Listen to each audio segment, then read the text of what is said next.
dia raksasa kurang main mengambil lubang sudah dia. Orangnya Amazon এমন এক জঙ্গল যেখানে প্রতিটা স্টেপ রহস্য দ্বারা পূর্ণ। বিশাল অ্যানাকোন্ডা থেকে শুরু করে অদ্ভুত জীবজন্তু, এগুলোতে কেবল 10% ভয়ঙ্কর রহস্য যাদের কেবল ক্যামেরায় বন্দি করা হয়েছে, কিন্তু এখনও 90% রহস্য রয়েছে যেগুলি এই জঙ্গলের কালো ছায়ার গভীরে লুকিয়ে রয়েছে। এই প্রাণীটিকে দেখুন, প্রথম দেখাতেই মনে হবে কোনো বিশাল বড় পাইথন সাপ, কিন্তু আপনার ধারণা ভুল। আসলে এটা একটা জায়ান্ট ইল। সবথেকে আশ্চর্যের বিষয় হলো এত বিশাল ইলটিকে কিভাবে তারা ক্যাপচার করেছিল। ব্রাজিলের কিছু মৎস্য শিকারী অ্যামাজন নদীতে জাল দিয়ে মাছ শিকার করছিল, হঠাৎ তাদের ফিশিং নেটে এই ইলটি ধরা পড়ে। প্রায় 250 বছর ধরে বিজ্ঞানীরা জেনে আসছে যে ইল মাছের 3টে প্রজাতি রয়েছে: electric eel, very electric eel আর ভোল্টা ইলেকট্রিক ইল। আর এই সকল প্রজাতির ইল অ্যামাজন নদীতেই পাওয়া যায়, কিন্তু তারা জানতো না যে আরও কত প্রজাতির ইল অ্যামাজন নদীর মধ্যে রয়েছে। আসলে এই মাছটির মধ্যে সুপার পাওয়ার আছে। এই ইলেকট্রিক ইল প্রায় 860 ভোল্টের বিদ্যুৎ শক দিতে পারে, আর এতটা ভোল্ট যে কোনো বড় প্রাণীকে কুপকাত করার জন্যই যথেষ্ট। এই বিদ্যুতের শক এতটাই পাওয়ারফুল হয়ে থাকে যে সোজা মানুষের রেসপিরেটরি সিস্টেমে ইফেক্ট ফেলে, এমনকি হার্ট ফেলিয়ারেরও আশঙ্কা থাকে। এই শকটি এতটাই গতিসম্পন্ন হয়ে থাকে যে এটা দিয়ে 40 ভোল্টের লাইট বাল্বও জ্বালানো যেতে পারে। উদাহরণ হিসাবে এই ফুটেজটি দেখুন, কিভাবে এই ছোট্ট প্রাণীগুলো তার থেকেও বহুগুণ সাইজের বড় প্রাণীকে ইলেকট্রিক শক দিয়ে হত্যা করছে। যখনই শক্তিশালী ইলেকট্রিক শকের প্রসঙ্গ আসে তখনই ইলেকট্রিক ইলের সাইজ ম্যাটার করে। যত বড় এদের সাইজ হবে তত বেশি ভোল্টেজ এরা জেনারেট করতে পারবে। কেবল বডি টাচ করলে এরা ইলেকট্রিক শক মারে না, এমনকি মেটাল দিয়ে টাচ করলেও এরা শক দিয়ে আপনাকে প্যারালাইজড করে দিতে পারে। এখন ভাবুন, এই বিশাল দৈত্য আকৃতির ইলেকট্রিক ইলটি কত ভোল্টেজের ইলেকট্রিক শক জেনারেট করতে পারত।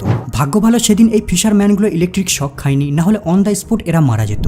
আজকের দিনে অ্যামাজন জঙ্গলকে পৃথিবীর সবথেকে ভয়ানক জঙ্গল হিসাবে বিবেচনা করা হয়, কিন্তু আপনি কি জানেন এই পৃথিবীতে অ্যামাজনের মতোই আরও একটি ভয়ানক জঙ্গল রয়েছে, the Congo rain forest. Central আফ্রিকায় অবস্থিত কঙ্গো জঙ্গল এতটাই বিশাল যে এর ভিতর 20টা ইউনাইটেড কিংডমকে রাখা যাবে। এই জঙ্গলটি সাইজে যতটা বড় তার থেকেও বেশি ভয়ানক আর রহস্য দিয়ে পূর্ণ। 1959 সালে কর্নেল রেমি ভ্যান লিয়েডার, যিনি বেলজিয়াম এয়ারফোর্সে সার্ভিস করতেন, মিশন সম্পূর্ণ করে তার মিলিটারি বেস ক্যাম্পে ফিরছিলেন। তার জার্নিটি ছিল কঙ্গো জঙ্গলের উপর দিয়ে।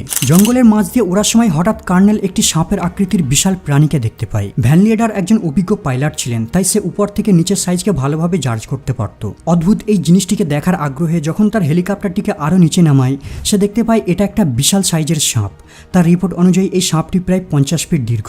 সাপের উপরের বডি ডার্ক গ্রিন আর ব্রাউন কালারের দ্বারা কভার করা, আর নিচের দিকটা সাদা। এই অদ্ভুত বিশাল সাপটিকে নিয়ে ডকুমেন্টারি বানানোর জন্য তার হেলিকপ্টারটিকে আরও নিচে নামায় আর সাপের চতুর্পার্শ্বে হবার করতে থাকে। কিন্তু সে লক্ষ্য করে সাপটি অ্যাটাক করার জন্য প্রায় 10 ফিট হাইট পর্যন্ত দাঁড়িয়ে পড়েছে। যখন কর্নেল বুঝতে পারে বিপদের সংকেত, সে দ্রুত সেখান থেকে প্লেনটিকে উচ্চতায় নিয়ে আসার সিদ্ধান্ত নেয়। কিন্তু ফিরে আসার পূর্বে সে যাতে ওই অদ্ভুত দৃশ্যটির সাক্ষীর প্রমাণ দিতে পারে তার জন্য বেশ কিছু ছবিও ক্যাপচার করে। কর্নেলের তোলা এই ছবিটি ছিল খুবই ইমপ্রেসিভ, কিন্তু আশ্চর্যের ব্যাপার হলো কর্নেলের রিপোর্টের সাথে এখানের স্থানীয় ট্রাইবদের রিপোর্টের অনেক মিল পাওয়া যায়। এখানে লোকাল ট্রাইবরাও প্রায় সময় কঙ্গো জঙ্গলের মধ্যে এমনই দানব আকৃতির সাপ দেখার দাবি করে। গবেষকদের মতে এই সাপটি সম্ভবত কোনো বৃহৎ আফ্রিকান রক পাইথন হবে, কিন্তু কিছু এক্সপার্টরা মন্তব্য করেন সম্ভবত এটা কোনো টাইটানোবোয়া সাপ হবে। টাইটানোবোয়া আজ থেকে প্রায় 6 মিলিয়ন বছর পূর্বে এই পৃথিবীতে বাস করত। 2009 সালে কলম্বিয়ার আমাজন জঙ্গলের মধ্যে এর সবথেকে বড় জীবাশ্মের সন্ধান পাওয়া যায়, যার দৈর্ঘ্য ছিল প্রায় 50 ফিট। একটা সময় এই সাপটা কঙ্গো আর আমাজন জঙ্গলের মতো উষ্ণ আর আর্দ্র এলাকায় বাস করা পছন্দ করত, আর তারা বিশাল বড় সাইজের প্রাণীদের ধরে শিকার করে খেত।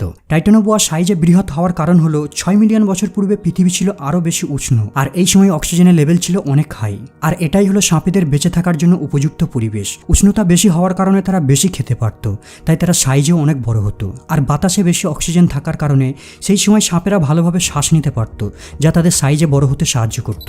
কর্নেলের এই ফটোটি দেখে আর স্থানীয় ট্রাইবদের রিপোর্ট অনুযায়ী কিছু গবেষকরা মন্তব্য করেন হয়তো এখনও কঙ্গো অথবা অ্যামাজন জঙ্গলের গভীরে এই টাইটানোবোয়াদের অল্প কিছু প্রজাতি জীবিত রয়েছে। এই দুটো জঙ্গলের বেশ কিছু পার্ট এখনও পর্যন্ত অনাবিষ্কৃত, হয়তো এই জঙ্গলগুলির অপরিচিত পার্টগুলোতেই এরা বাস করে। কঙ্গো জঙ্গলটি রহস্যময় হওয়ার কারণ হলো এখানে এমন কিছু প্রাণীদের দেখা গেছে যাদের অস্তিত্ব লক্ষ বছর পূর্বে ছিল।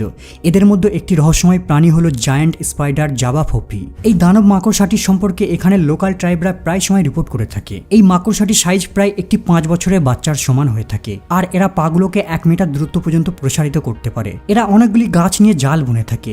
এদের জাল এতটাই শক্তিশালী হয়ে থাকে যে এরা কেবল জাল দিয়ে ছোটখাটো প্রাণীকেই ফাঁদে ফেলে না, মাঝে মাঝে মানুষও এদের জালের ফাঁদে পা দিয়ে জড়িয়ে পড়ে। স্থানীয় ট্রাইবদের মতে এই স্পাইডারগুলো গাছের শিকারের নিচে শৃঙ্গ তৈরি করে পাতা দিয়ে নিজেদের সেখানে কভার করে রাখে, আর যখনই কোনো প্রাণী প্রাণী তাদের জালে আটকে পড়ে সঙ্গে সঙ্গে তাদের হিডেন প্লেস থেকে বেরিয়ে তার উপর আক্রমণ করে। 1990 সালে যখন ইংল্যান্ড থেকে কিছু মিশনারি এখানের বাঁকা ট্রাইবদের সঙ্গে নিয়ে এই কঙ্গো জঙ্গলটি এক্সপ্লোর করছিল, হঠাৎ British missionary author John James আর তার সঙ্গীরা একটি বিশাল মাকড়সার জাল দেখতে পায় আর তারা সবাই ওই মাকড়সার জালে জড়িয়ে পড়ে। তারা লক্ষ্য করে হঠাৎ কোথা থেকে 1 মিটার লম্বা একটি মাকড়সা তাদের দিকে অ্যাটাক করতে আসছে। অথরকে এই মাকড়সাটি কামড়ও দেয়, যদিও তারা মাকড়সাটিকে পিস্তল দিয়ে শুট করে সেখান থেকে পালিয়ে যেতে সক্ষম হয়, কিন্তু পরবর্তীতে মাকড়সার কামড়ে তার শরীর ফোলা শুরু করে আর প্রচন্ড ব্যথা অনুভব করতে থাকে। আর এই ঘটনার 1 সপ্তাহ পরেই সে মারা যায়। আরও একটি রিপোর্ট অনুযায়ী 1938 সালে একদল এক্সপ্লোরার যখন এই কঙ্গো জঙ্গল অভিযান করছিল, তারা লক্ষ্য করে একটি অদ্ভুত ক্রিয়েচার তাদের দিকে ছুটে আসছে। প্রথমে তারা মনে করেছিল এটা একটা বাঁদর হবে, কিন্তু পরবর্তীতে তারা উপলব্ধি করতে পারে যে এই অদ্ভুত ক্রিয়েচারটি আসলে একটি দানব আকৃতির মাকড়সা। পূর্বে যখন এক্সপ্লোরাররা এই জঙ্গলে হাইকিং করতে আসতো, এখানে লোকাল ট্রাইবরা তাদের ওয়ার্নিং দিত যে যদি জঙ্গলের ভেতর কোথাও বিশাল মাকড়সার জাল দেখতে পায় তাহলে যত দ্রুত সম্ভব তারা যেন সেখান থেকে প্রস্থান করে, না হলে যে কোনো মুহূর্তে এই দানবগুলো তাদের উপর হামলা করতে পারে। পূর্বে এই মাকড়সাগুলি এই জঙ্গলের একটি কমন ক্রিয়েচার ছিল, কিন্তু বর্তমানে তাদের অল্প সংখ্যকেরই অস্তিত্ব রয়েছে, কারণ বর্তমানে মানুষ বন নিধন করা শুরু করেছে, তাই তাদের অস্তিত্ব সংকটে পড়েছে। 2003 সালে পেরুর একজন গ্র্যাজুয়েট স্টুডেন্ট ট্রয় আলেকজান্ডার যখন অ্যামাজন জঙ্গলে রিসার্চ করছিল, সে জঙ্গলের মধ্যে এই ধরনের অদ্ভুত স্ট্রাকচার দেখতে পায়। এই স্ট্রাকচারটি গাছের একটি পাতায় ছিল, যাকে দেখতে বেশ রহস্যময় লাগছিল। এর ঠিক সেন্টারে সিল্কের তৈরি একটি টাওয়ারও রয়েছে, আর এর চতুর্পার্শ্বে সিল্ক দিয়েই মজবুত বেড়া তৈরি করা আছে। ওই স্টুডেন্টটি এই স্ট্রাকচারটির পিকচার ক্যাপচার করে আর এটাকে ইন্টারনেটে পোস্ট করে দেয়, কিন্তু আশ্চর্যের বিষয় হলো আজ পর্যন্ত এই ধরনের স্ট্রাকচার কেউ কোথাও দেখেনি। এই অদ্ভুত জিনিসটার রহস্য উন্মোচন করার জন্য বিজ্ঞানীদের একটি টিম পেরুর এই অংশে ভিজিট করে। বিজ্ঞানীরা অনেক রিসার্চ করে এই এরিয়া থেকে প্রায় এই ধরনের 45টা স্ট্রাকচারকে ডিসকভার করে। কিছু স্ট্রাকচার গাছের ডালে ছিল আর কিছু পাতার উপর ছিল।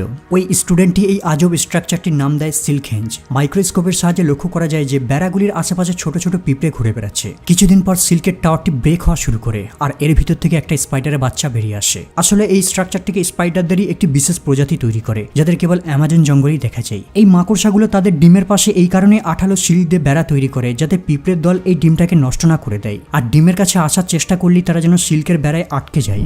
2015 সালে একটি অদ্ভুত প্রাণী ইন্টারনেটে ভাইরাল হয়। এই অদ্ভুত প্রাণীটিকে অ্যামাজন জঙ্গলের কাছাকাছি একটি বিচের উপর পাওয়া যায়, আর এই অদ্ভুত ক্রিয়েচারটির ভিডিওটিকে রেকর্ড করে ইন্টারনেটেও পাবলিশ করে দেওয়া হয়। ভিডিওতে দেখা যায় একটি ইল মাছের মতো প্রাণী বালিতে মোশনলেস ভাবে পড়ে আছে।